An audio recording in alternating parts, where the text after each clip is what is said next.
Queridos irmãos, a paz do Senhor Jesus, está começando mais um programa Escola Bíblica Dominical. Sejam muito bem-vindos. Hoje estudaremos um pouco mais da Palavra de Deus e buscaremos respostas para as dúvidas do assunto em pauta. Juntos, iremos estudar a quarta lição do nosso trimestre com o seguinte tema: a mordomia da família. Nesta lição, apresentaremos uma definição de família, destacaremos quais os propósitos de Deus ao criá-la, falaremos ainda sobre a mordomia da família cristã, segundo a Bíblia, pontuaremos que o adversário tem atacado ferozmente esta instituição sagrada e o que devemos fazer para conservar a nossa família na presença de Deus. Você deseja aprender mais sobre este assunto? Então não saia daí, este é o seu programa Escola Bíblica Dominical.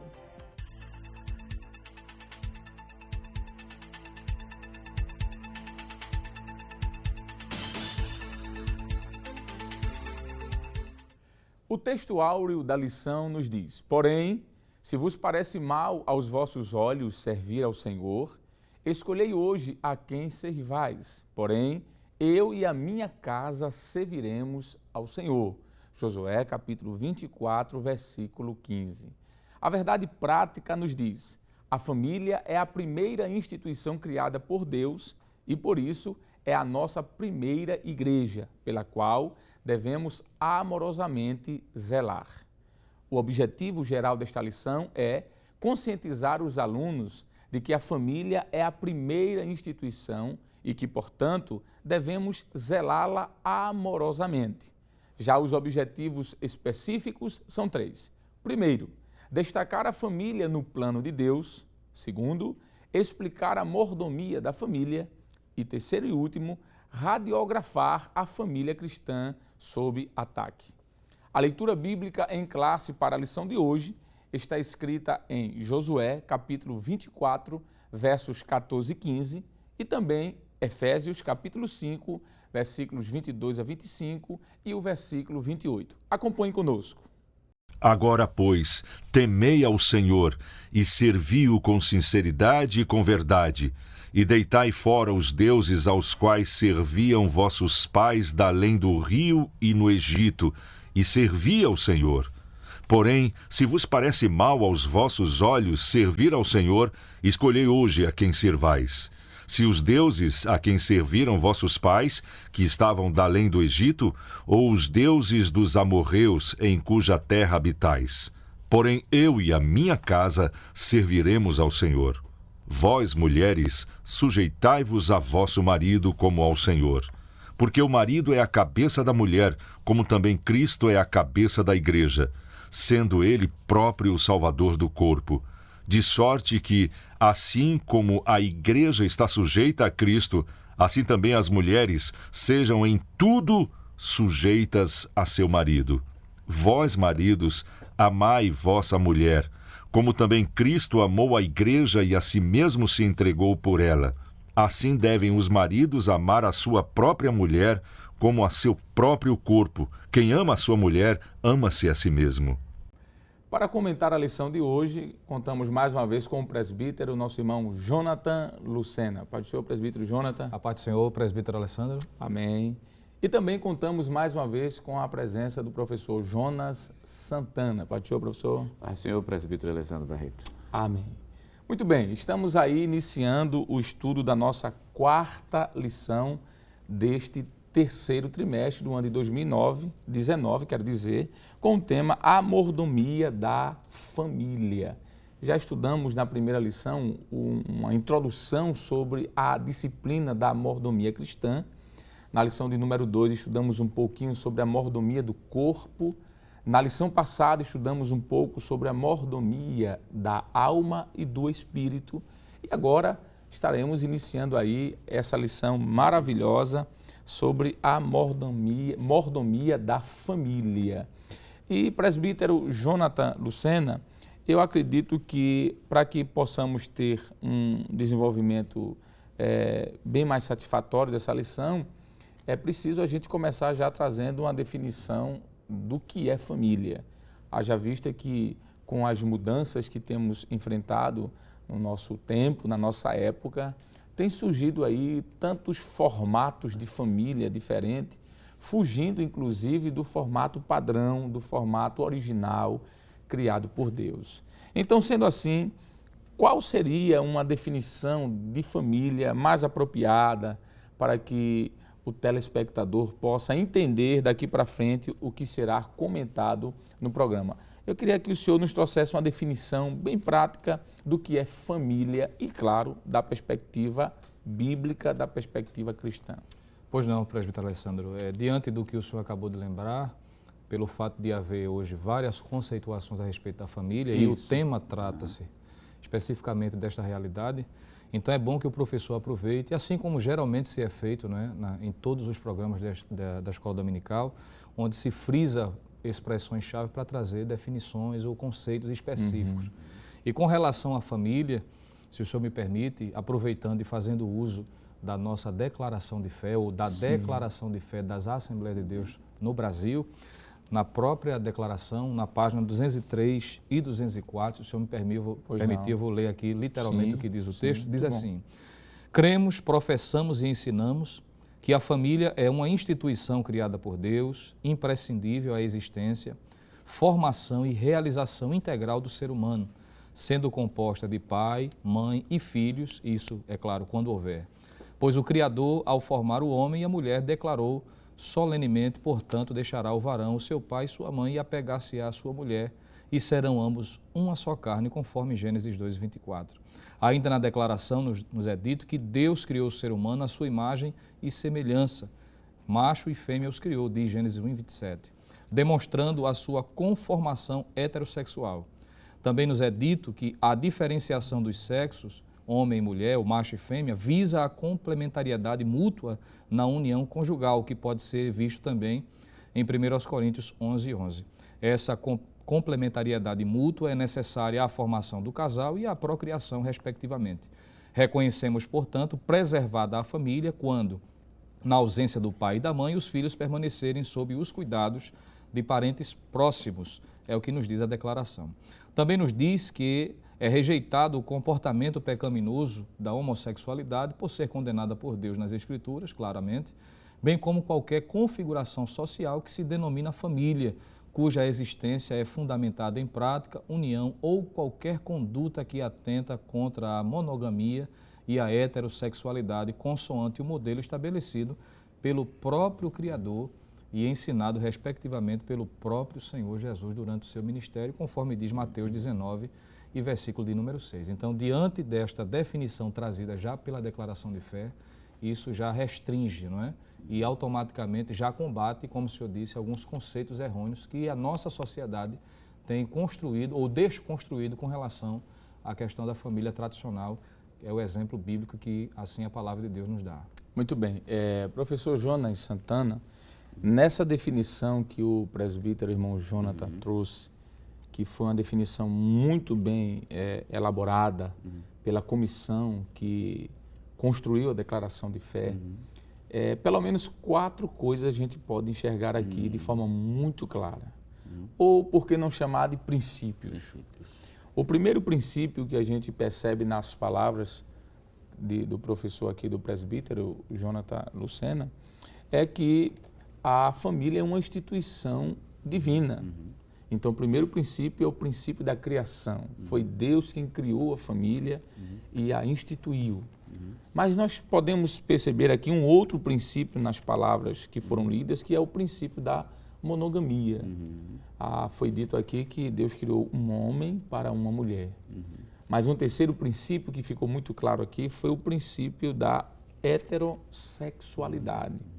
E, por fim, o princípio de que a família ela é indissolúvel. O que é que a gente pode comentar rapidamente à luz do que já foi lido sobre esses princípios? Por exemplo, o princípio da instituição da família. A gente tem como olhar para Gênesis ou qualquer outro livro da Bíblia e ver Deus como o criador da família? Qual seria o texto que embasaria, por exemplo, essa afirmação, para que o professor que esteja nos assistindo e até o telespectador também possa consultar na sua Bíblia e ver que foi Deus quem instituiu a família lá no início, lá no Éden? Pois não, professor. A base bíblica, né, que justamente a declaração de fé das Assembleias de Deus, ela tem uma característica interessante, porque ela é bíblica, né?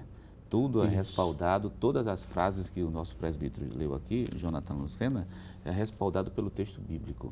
Então, vamos citar o texto bíblico de Gênesis capítulo 2 e o versículo número 18, que mostra o casamento como sendo, capítulo 2 do livro de Gênesis, e o versículo 18 diz assim, e disse o Senhor Deus, não é bom que o homem esteja só, far-lhe-ei uma adjuntura que esteja como diante dele.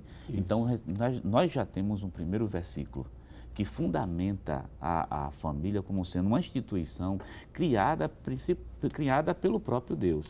O autor da lição ele lembra uma coisa muito interessante sobre essa questão da família enquanto instituição divina criada por Deus. A família criada antes do Estado e a família criada antes da igreja.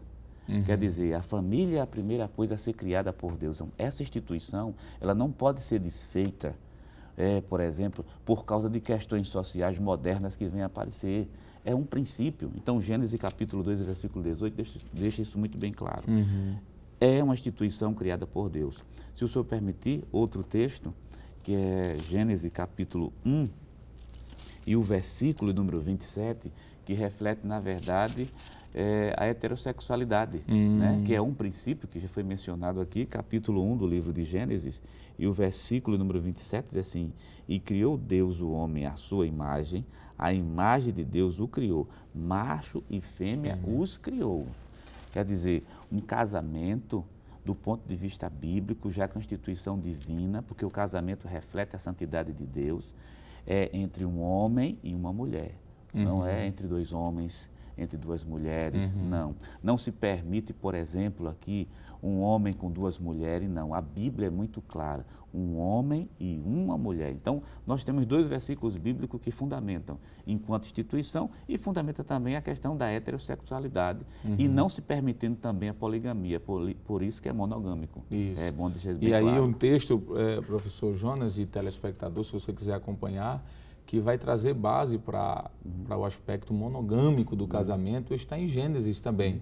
Capítulo de número 2, verso de número 24, diz assim, portanto, deixará o varão, o seu pai e a sua mãe, e apegar-se-á a sua mulher, e serão ambos uma só carne. Observe que o casamento que Deus celebra, vamos utilizar essa palavra aqui, foi entre um homem e foi entre uma mulher. O texto não diz e apegar-se-á às suas mulheres. Não. O texto diz e apegar-se-á à sua mulher. Então, a gente já viu aqui o princípio da criação como instituição divina. Foi Deus quem criou o homem e a mulher. Nós já vimos o princípio também da heterossexualidade, homem e mulher. E aqui temos o princípio também da monogamia.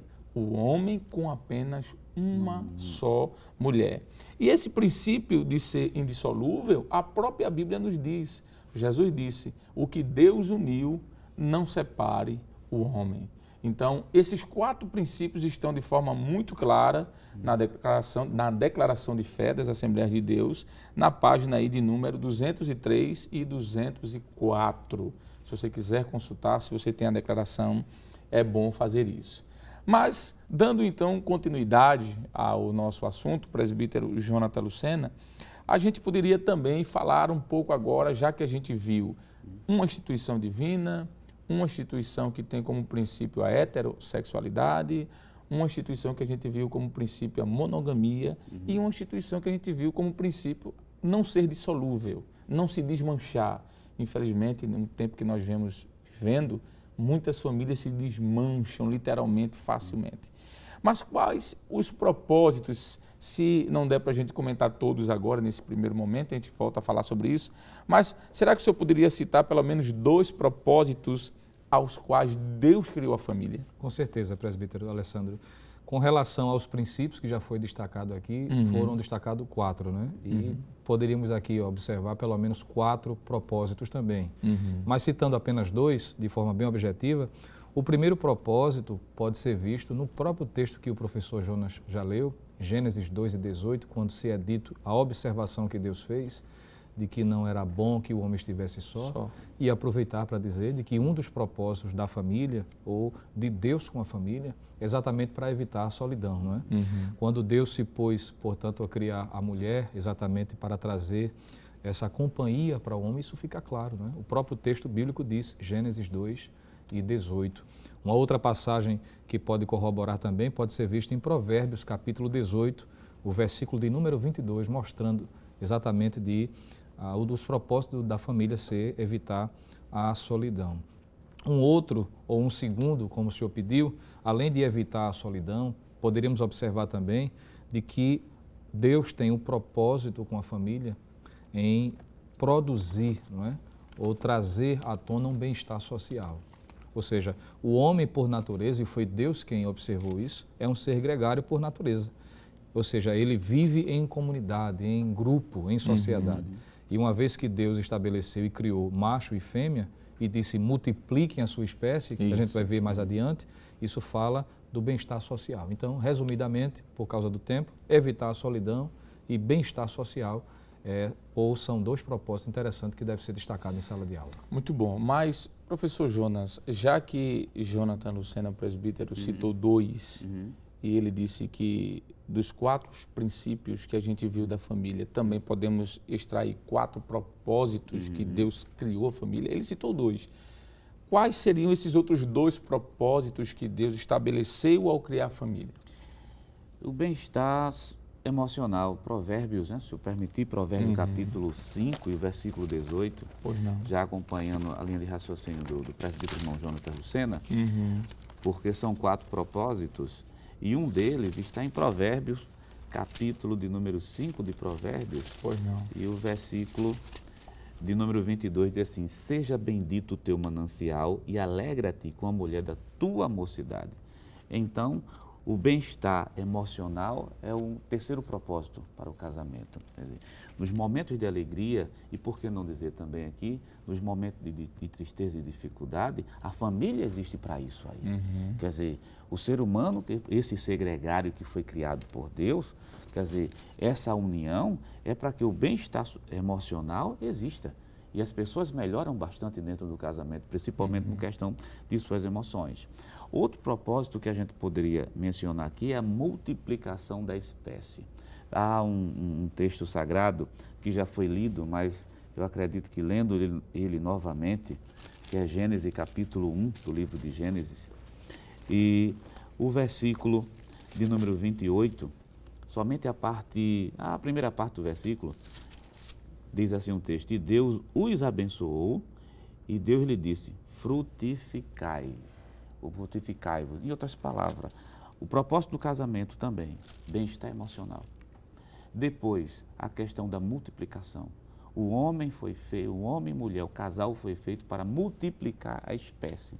É claro que o casamento não se restringe única e exclusivamente aqui a essa multiplicação, porque do outro lado você tem as questões sexuais que estão envolvidas, que é uma bênção para o casamento, mas uma bênção dentro do casamento, como vai ser comentado no outro quadro posteriormente. Então esses são os 2 propósitos, bem-estar emocional e a multiplicação da espécie. Muito bem, o texto que o senhor leu, só relendo mais uma vez, diz que e Deus os abençoou. Observe que aqui está sendo quebrado também um paradigma de que o pecado que Adão e Eva cometeu foi o ato sexual. Há quem ensine, infelizmente, isso. Mas como é que Deus abençoaria o casal para que eles pecassem? Fizesse alguma coisa para pecar? O texto diz, e abençoou Deus. E depois disse, e Deus lhes disse, 3 coisas aqui: frutificai, multiplicai-vos e enchei a terra. O salmista, no Salmo 68, verso 6, diz que Deus faz com que o solitário viva em família. Nós estamos terminando esse primeiro momento do programa. Não saia daí do seu lugar, daqui a pouco nós retornaremos dando continuidade a esse assunto sobre a mordomia da família.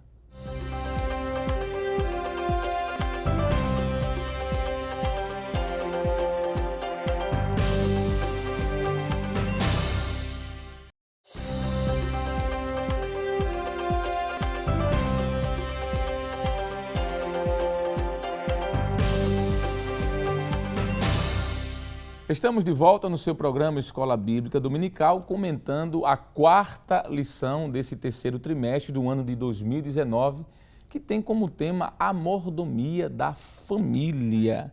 Um tema muito rico e no primeiro momento nós trouxemos já uma definição de família, extraímos aqui da Declaração de Fé das Assembleias de Deus, pelo menos 4 princípios que estão envolvidos na constituição da família e também 4 propósitos pelos quais Deus a criou.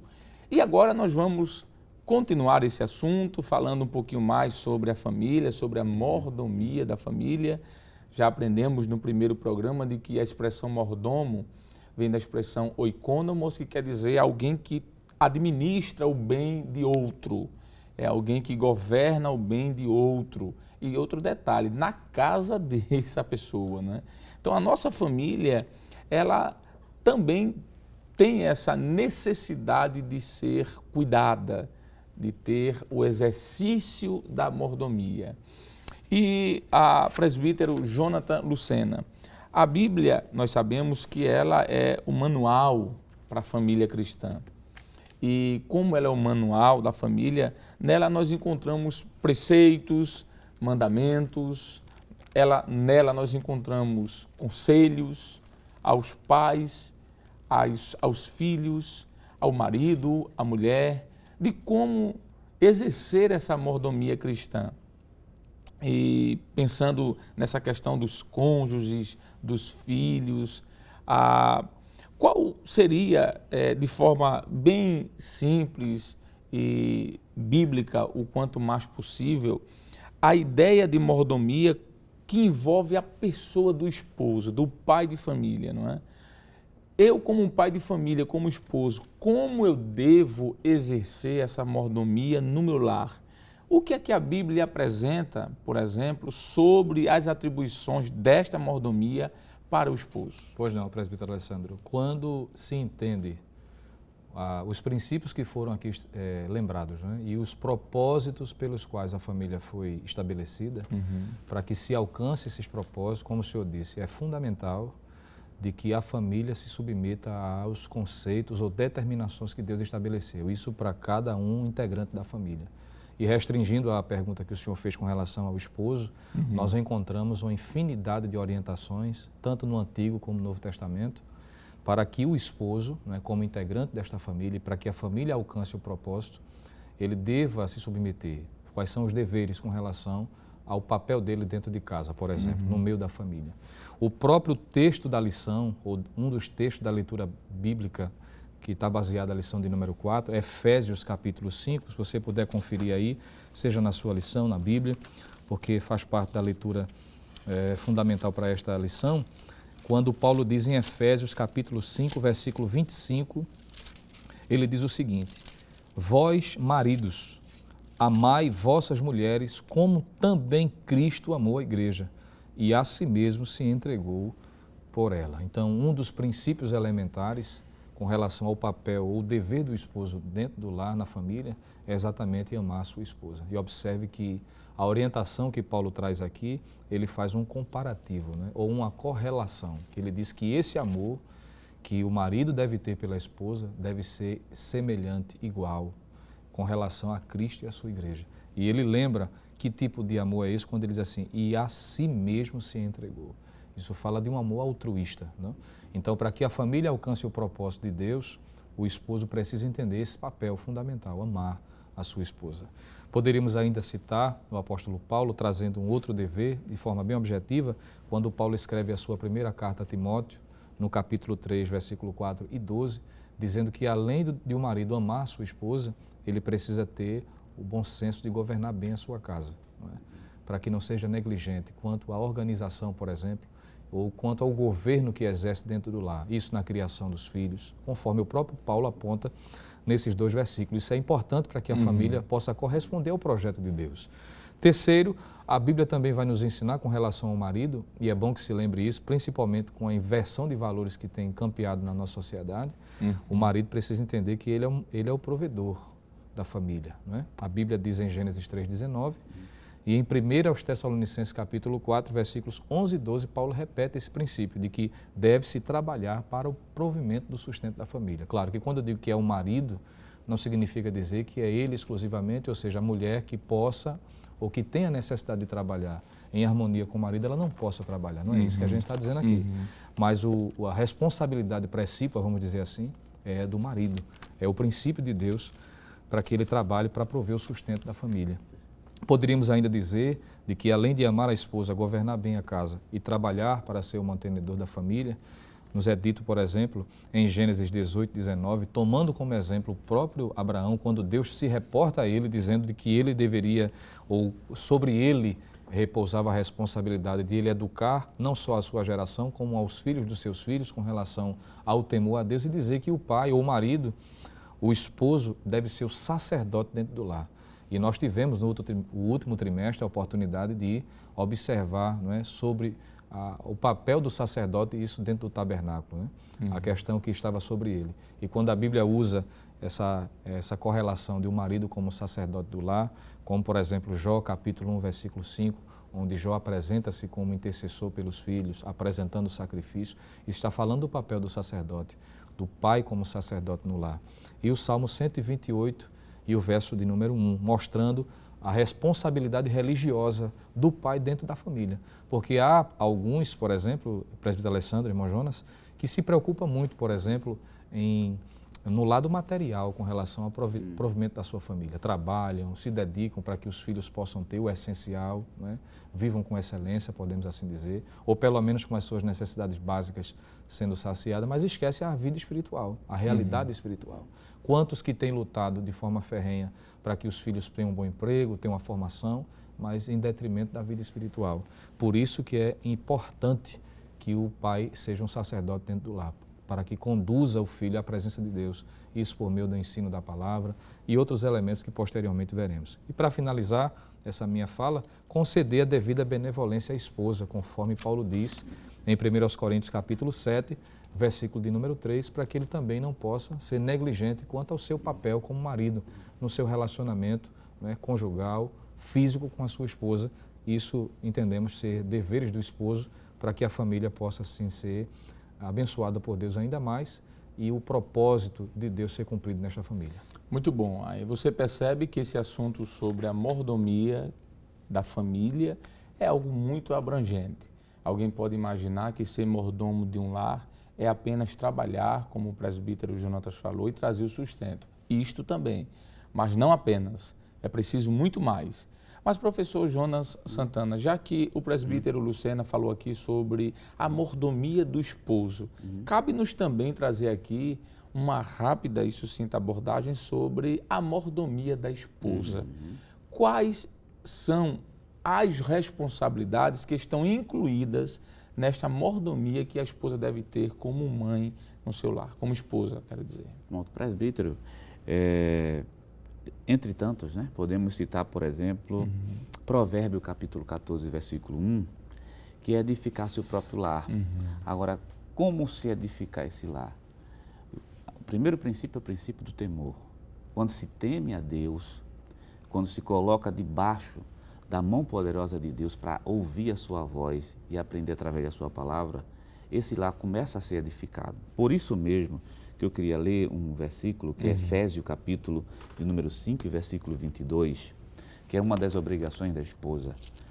Além de edificar o seu próprio lar, mas ser submissa a seu marido. Talvez isso cause talvez um dano, assim digo, talvez isso cause um desconforto para quem é muito moderno. Para quem é crente, não. Para quem é crente, salvo, que ama a Deus e lê a Bíblia Sagrada, isso não é um desconforto. Capítulo 5 de Efésios, e o versículo 22, diz assim: vós, mulheres, sujeitai-vos a vosso marido como ao Senhor. Observe muito bem aqui, como ao Senhor. Da mesma maneira que ela se sujeita ao marido, se submete ao Senhor e se sujeita ao Senhor, também deve fazer isso ao marido. Interessante que o texto de Paulo, que em Efésios capítulo 5, do versículo 22 até o versículo 29, mostra os papéis que são estabelecidos, Quer dizer, existe o papel do marido, existe o papel da esposa. Aí entra a palavra submissão. Submissão, que geralmente se dá uma conotação negativa, como se ela tivesse sendo oprimida, e o texto sagrado não fala isso. O que o texto sagrado fala, na verdade, é que ela está debaixo da mesma missão. É feito um exército, né? Existe um comandante, existe um soldado, existe alguém que está na frente liderando, existe alguém que está atrás na retaguarda. Então, submissão, se entende a submissão nesse princípio. Então, qual o dever da mulher, o dever da esposa? É edificar seu próprio lar, ser submissa a seu marido. Outros textos que nós poderíamos citar aqui e que mostra também um dos deveres, atender às necessidades do lar. Provérbio capítulo 31, do versículo 21 até o versículo 22. Quer dizer, a mulher virtuosa, interessante que aquela mulher virtuosa do capítulo 31 de Provérbio é a mulher que trabalha. Então a Bíblia nunca proibiu mulher trabalhar de forma alguma. Agora a Bíblia deixa bem claro o papel da liderança da casa ao marido e o papel de submissão da esposa. Outro texto que nós poderíamos citar aqui e também elencar mais um dos deveres da esposa ainda Provérbio capítulo 31, do versículo 16 até o versículo número 18, e incluindo o versículo 24, que mostra que quando necessário, ajudar em casa, ajudar nas despesas. Foi como o nosso presbítero disse aqui, quer dizer, o homem é o provedor do lar, não resta a menor dúvida, mas a mulher também contribui também na área financeira. E Tito, capítulo 2, do versículo 3 até o versículo 5, mostrando outro grande princípio, que é ensinar as mulheres mais novas a desempenhar o seu papel de esposa e o seu papel de mãe. Quer dizer, cabe à mulher crente, vivendo dentro de casa, que já assimilou e que já está vivenciando esses princípios, ensinar agora a outras mulheres a também serem crentes e também serem submissas a seus maridos. E 1 Coríntios, primeira epístola aos Coríntios, capítulo 7 e o versículo 3, só colaborando com o que já foi mencionado pelo nosso presbítero Jonatas, conceder devida benevolência ao marido, como ele já havia mencionado. Veja que é algo mútuo, né? Tanto um contribui como o outro também contribui. Então aqui não existe opressão, existe aqui submissão, como ao Senhor. Muito bem. Esses são os deveres. Muito bem, então ficou claro aí que na mordomia cristã os deveres são equiparados, tanto do homem como da mulher, não é? E por que não mencionar também os deveres dos pais, não é? É bom dizermos que nós, como os pais que somos, temos a mordomia de educar nossos filhos e, se necessário for, educá-los no uso da disciplina. Eu não estou falando aqui de violência doméstica, mas estou falando de disciplina, castigo quando necessário. O proverbista Salomão, no capítulo de número 13, versículo 24 de seu livro, disse que o pai que ama castiga o seu filho. Então, como mordomos do lar, nós devemos, se necessário, fazer isso também. Ensinar desde os filhos a temerem ao Senhor. É o princípio de estar lá em Deuteronômio capítulo 6, né? Versículos de número 1 ao versículo número 9. O texto diz que o pai de família, ou os pais, tanto o homem como a mulher, o pai e a mãe, devem ensinar seus filhos no caminho que eles devem andar, seja deitado, seja andando, seja assentado, mas ensinar as boas letras do Senhor. Conduzir os filhos na casa de Deus. Quando o nosso irmão Jonatas Lucena falou sobre Jó, capítulo 1, versículo 5, nos fez lembrar também Josué, capítulo 24, versículo 15, quando Josué diz isso, né? Eu e minha família serviremos ao Senhor. Então, como mordomos do lar, os pais também têm essa responsabilidade. E por que não dizer ser exemplos para os filhos? Provérbios, capítulo de número 22, versículo número 6 diz: instrui o menino no caminho em que deve andar, e até quando envelhecer não se desviará dele. É claro que esse texto às vezes é mal interpretado por alguns quando acham que o filho do crente não pode se desviar ou ele não pode se perder. Não é isso que o texto está ensinando. O texto está ensinando de que, mesmo desviado, essa criança, se no futuro fizer isso, ele vai ter lá dentro dele um ensinamento guardadinho que o pai e a mãe deu, e certamente, em algum momento, Deus o fará voltar e por isso ele não se desviará dele. Há muitos filhos de crentes que, infelizmente, optaram não servir mais o Senhor. Então, infelizmente, os pais não têm responsabilidade. Como mordomos, eles não podem se mutilarem, automutilarem. Mas só terminando, presbítero Jonathan Lucena, eu vou pedir que o senhor cite 2 exemplos de mordomos como filhos, e o professor Jonatas Santana também citar 2. Como filhos, eu como filho, qual é o meu papel na mordomia cristã? Muito bem, citando 2 aqui de forma bem objetiva, Efésios 6:1 vai dizer que os filhos devem obediência, não é? Aos seus pais. E também poderíamos lembrar Êxodo 20, versículo de número 12, que além da obediência, os filhos devem honra aos seus pais. Obediência e honra. Professor Jonas Santana, mais 2. Mais 2. Ajudar os pais nos afazeres domésticos. Olha aí. É bíblico. Êxodo capítulo 2, versículo número 16 e Gênesis capítulo 29, versículo 9. Ajudar os pais nos afazeres domésticos. O segundo, assisti-lo, na verdade o quarto, acompanhando aqui o professor, assisti-lo em suas necessidades. Mateus capítulo 15, do versículo 3 até o versículo de número 6. Ajudar e assistir. Esses são as responsabilidades dos filhos em relação aos pais. Em relação à mordomia dos filhos também cabe aí uma responsabilidade muito grande.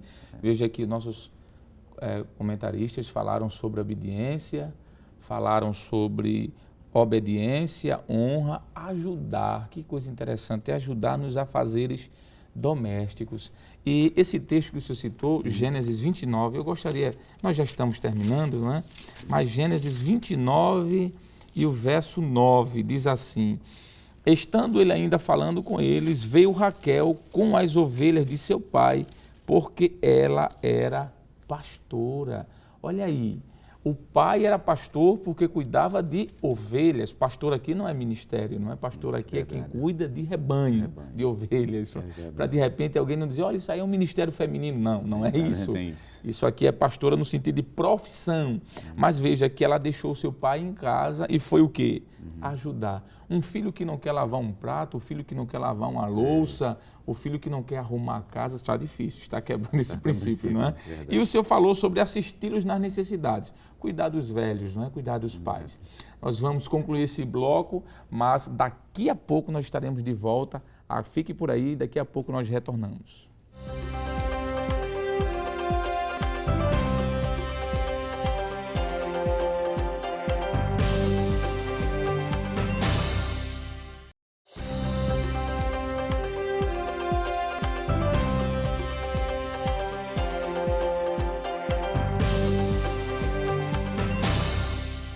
Estamos de volta no seu programa Escola Bíblica Dominical, comentando a 4ª lição, que tem como título A Mordomia da Família.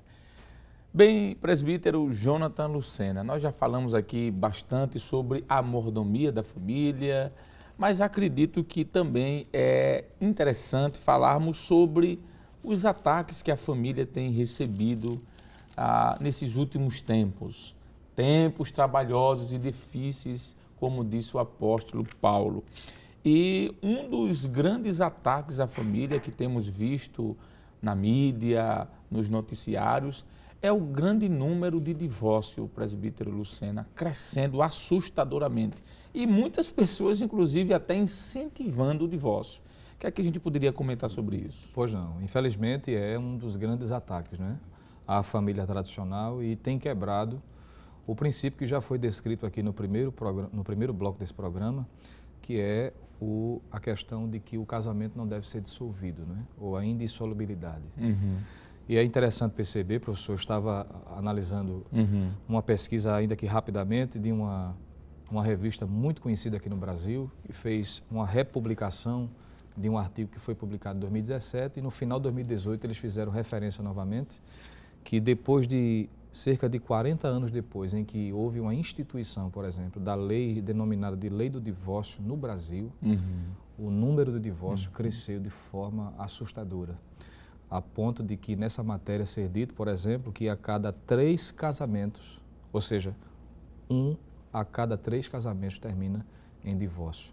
E infelizmente, por razões simplórias, não é? Razões triviais, que muitas vezes, ou que todas essas vezes, não justifica, né, a dissolução, já que o casamento ele é, por natureza, conforme já foi Inclusive, dito. a Bíblia diz que Deus odeia o divórcio. Exatamente. Né? Quando se lê Mateus 19, por exemplo, que é aconselhável que o professor em sala de aula aproveite esse ponto para ler com os alunos, né? Mateus 19, principalmente a partir do versículo 1, e mostra-se ali a lembrança que Jesus faz com relação a esses princípios, mostrando que não mudou, devem ser preservados.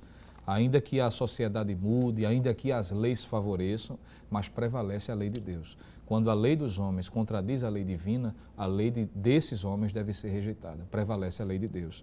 E é interessante perceber, por exemplo, quando lemos Mateus 19, versículos 5 e 6, Jesus disse que o registro bíblico de Gênesis 2:24 com relação à união e à preservação desse casamento, dessa família, deve ser observado. Diz que o registro bíblico fala exatamente da indissolubilidade do casamento. O mestre, o Senhor Jesus, ainda vai dizer, por exemplo, Mateus 19:9, que somente a infidelidade, nesse caso, há uma exceção, isso está no texto, não é? E isso por causa da dureza do coração do homem, ele próprio pontua, não é? Porque Deus não fez para que fosse dissolvido. Mateus 19:9 diz que apenas práticas sexuais ilícitas, diz o texto, né? Ou adultério, a quebra da fidelidade, aí sim é uma permissão, e ele deixa claro que por causa da dureza do coração. E é importante que se aproveite para dizer, no entanto, que o divórcio não deve ser a primeira opção, em casos até, por exemplo, quando há infidelidade por um dos cônjuges. Mas o caso deve ser priorizado o perdão. Isso pode ser visto em Mateus 18, versículos 21 a 35, e Lucas capítulo 17, versículo de número 4. Podemos dizer, portanto, que o incentivo ao divórcio por meio das redes sociais, das mídias, das leis atuais, tem sido um dos ataques terríveis contra o casamento, contra a família. Mas aqueles que se submetem à palavra de Deus e seguem os princípios divinos devem então vencer esses ataques, mas é importante que se lembre dessa realidade. É lamentável que há dias atrás nós estávamos conversando com um amigo que é advogado e atua nessa área jurídica da família. Ele havia nos dito que, infelizmente, aqui no nosso estado, no estado de Pernambuco, já havia surgido a possibilidade de um parecer, e parece-me que isso foi finalizado, de que facilitaria ainda mais a questão do divórcio. Alguém que quisesse divorciar era só constituir um advogado, ir no cartório onde deu entrada no casamento e em 5 minutos solicitar o divórcio, assinar um documento e já saía dali praticamente divorciado. A gente vê que a valorização da família tem ido muito por água abaixo, com muita velocidade, infelizmente. Mas ainda bem que nós temos a Bíblia como um manual. Professor Jonas Santana, além dessa questão do incentivo exacerbado ao divórcio e o apoio declaradamente, nós temos visto também que um outro ataque para dissolver a família tem sido também a questão da impureza. E essa impureza no leito conjugal é muito amplo. Fala não só de infidelidade, e esse tipo de infidelidade tem aumentado a cada dia que se passa. Nós temos vivido em nossos dias a época da informatização, da tecnologia, do homem virtual, e isso tem atrapalhado muito, não é? Nós temos visto, por exemplo, casos e mais casos de sexting, por exemplo, que é a prática, entre aspas, virtual do sexo. Isso tem destruído famílias. Famílias têm sido afetadas. O que é que a gente poderia falar um pouquinho sobre essa questão da impureza no leito conjugal e da traição em relação à família, que tem sido um dos grandes ataques à família odierna? Pois bem, irmão Alessandro, o ataque na questão da impureza sexual, da impureza ao leito conjugal, como o senhor mencionou, ela está se dando em duas frentes. Né? Pois não. Nós temos a primeira frente que, infelizmente, provém realmente do mundo. O mundo jaz no maligno. Isso. O mundo produz prostituições e produz adultério. É verdade. E isso em todas as esferas. Ainda tem essa divulgação, que hoje ficou mais fácil de divulgar, através da internet e dos meios de comunicações como um todo. E, infelizmente, ainda existe alguns que dizem que é permitido tudo. Né? Quando eu estou falando isso, alguns, me refiro a pessoas que se denominam crentes, né? Que dizem, pode-se tudo. E a Bíblia Sagrada não coloca, na verdade, ela coloca limites para isso aí. Sim. O mundo produz as prostituições, Mas dentro da igreja isso não pode ser incentivado de forma nenhuma.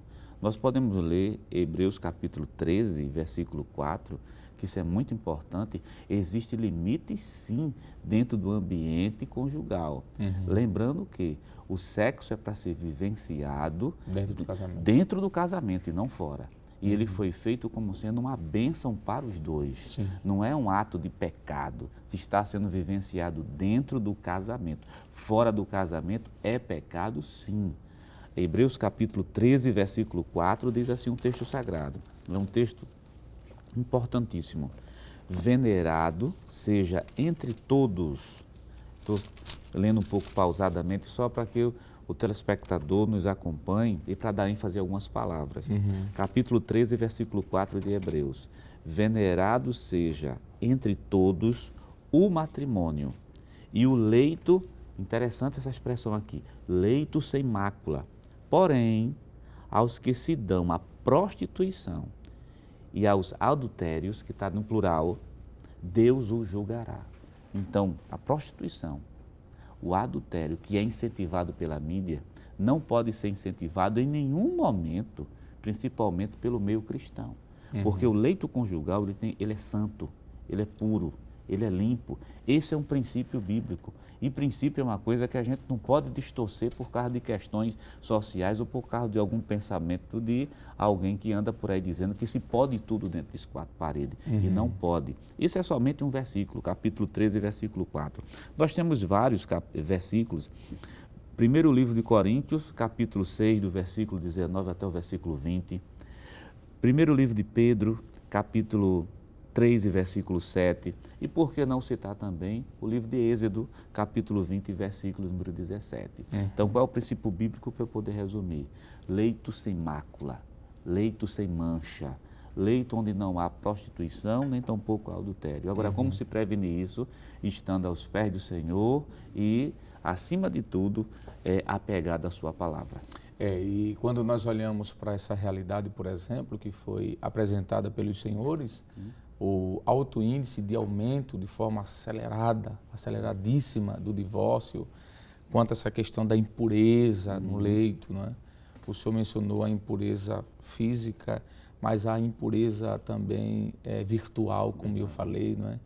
Infelizmente isso tem acontecido e muitas famílias têm sido destruídas, literalmente. E tudo isso se dá, presbítero Lucena, por conta da falta de espiritualidade na família, não é?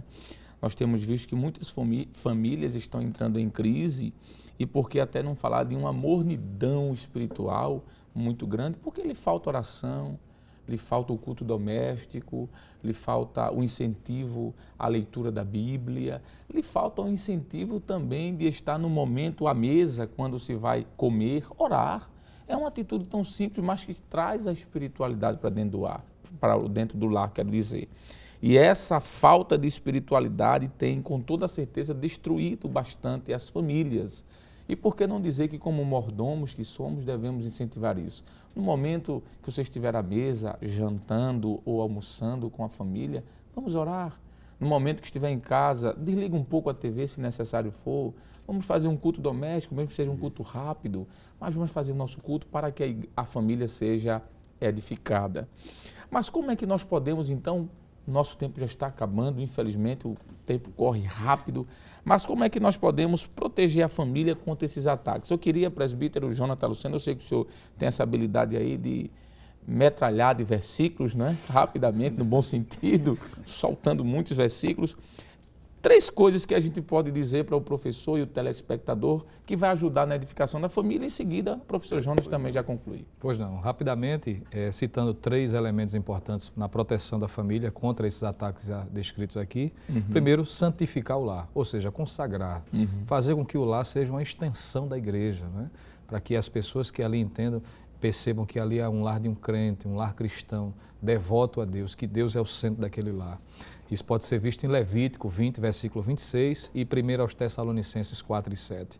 Poderíamos ainda dizer, praticar o culto doméstico regularmente, que é a fala que o senhor acabou de lembrar, Deuteronômio 6, versículos 7 a 9. E em terceiro, também lembrar que deve se manter uma vida de oração e jejum, não se apenas limitar à oração feita no templo, né, nos cultos periódicos e, em alguns casos, até cultos semanais, por causa da agenda recheada que geralmente as famílias têm no âmbito secular. Romanos 12, versículo 12 e Colossenses capítulo 4, versículo de número 2. Professor Jonas? Ensinando a palavra de Deus no lar, isso é fundamental. Para fundamentar isso, o Provérbio capítulo 22 e versículo número 6. Frequentando os cultos no templo de maneira frequente dentro da igreja. E, por último, vigiando em todo o tempo, Atos dos Apóstolos capítulo 20 e versículo 31. Aqui estão alguns princípios que vai prevenir. Na verdade, acho que eu acredito que o termo vem a calhar nesse momento. Isso mencionado pelo presbítero e também pelo senhor, forma os muros que irão proteger a nossa casa e a nossa família. Muito bom. Deus abençoe vocês. Acredito que foi muito enriquecedor essa lição de hoje. Amém.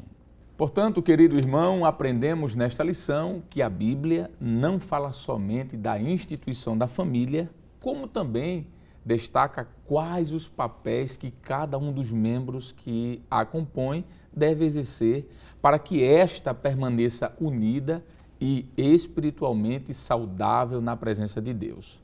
Se formos excelentes mordomos da nossa família, jamais sucumbiremos ante os ataques de Satanás. Bem, queridos irmãos, depois de uma lição maravilhosa como esta, chegou o momento de estarmos orando ao Senhor, agradecendo a Ele por mais uma oportunidade que Ele nos concede. Então, vamos orar agradecendo a Deus. Querido Pai, nós queremos te render graças neste momento por mais esta rica oportunidade de estarmos aqui na Tua presença. Obrigado, Senhor, pela Tua palavra que veio fortalecer com certeza as famílias e, Senhor, fazer com que estejamos preparados para nos defendermos contra os ataques do adversário. Faz com que Teu Espírito Santo nos ajude a lembrar cada princípio que foi dito nesta aula. Nós queremos te pedir agora, Senhor, em especial uma bênção sobre a Rede Brasil, sobre cada funcionário, sobre a superintendência das escolas bíblicas dominicais no estado de Pernambuco. Queremos te pedir pela vida do teu servo, pastor Ailton José Alves, pastor presidente da nossa igreja, pastor Ailton Júnior, as famílias destes teus servos, bem como toda a diretoria da igreja. Continua conosco, com as tuas mãos estendidas sobre nós. É o que te pedimos em nome de Jesus. Amém. Chegamos ao final do nosso programa. Hoje estudamos a 4ª lição com o tema A Mordomia da Família. Na próxima semana, veremos a 5ª lição do trimestre com o título A Mordomia da Igreja Local. O programa Escola Bíblica Dominical vai ao ar na TV toda sexta e sábado às 22 horas e ao domingo às 7h30 da manhã e também está disponível em nosso canal no YouTube, Rede Brasil Oficial. Obrigado por sua audiência e até o próximo programa, se Deus quiser.